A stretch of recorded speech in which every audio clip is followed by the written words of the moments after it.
இன்றைக்கி காலையில் நேரமாக எழுந்திரிச்சி வாசக்கூட்டலான்னு வெளியே வந்தேன்னா கிளைமேட்டை பார்க்க ரொம்ப நல்லா இருந்துச்சு. அது இல்லாமல் அந்த பறவைகளோட சத்தம் ரொம்ப அருமையாக இருந்தது.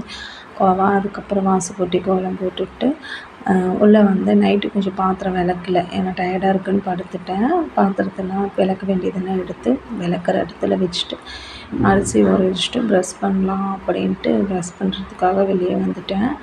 ப்ரஷ் பண்ணிவிட்டு மேடம் எல்லாம் 2 பேரும் தூங்கிட்டு இருந்தாங்க. சரி அப்படின்ட்டு ரிலாக்ஸாக கொஞ்ச நேரம் உட்காரலான்னு உட்காந்துட்டு நைட்டு மருதாணி வச்சேன்னா, ஸோ நல்லா செவந்துருந்துச்சு, பார்க்கவே அழகாக இருந்தது. 2வது கண்ணாடி வளையலுக்கும் அந்த மருதாணிக்கு பார்க்கவே அருமையாக இருந்துச்சுங்க.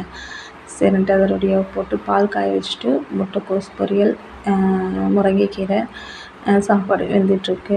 இதுக்கு இடையில பார்த்திங்கன்னா பாத்திரமும் கிடைக்குது, அவங்களையும் ரெடி பண்ணணும். ஸோ தலை சீவிட்டுருக்கேன். ஃபைனலாக எனக்கு முட்டை போட்டு செஞ்சு கொடுங்கன்னு கேட்டாங்க. செஞ்சு அதையும் ரெடி பண்ணி வச்சாச்சு.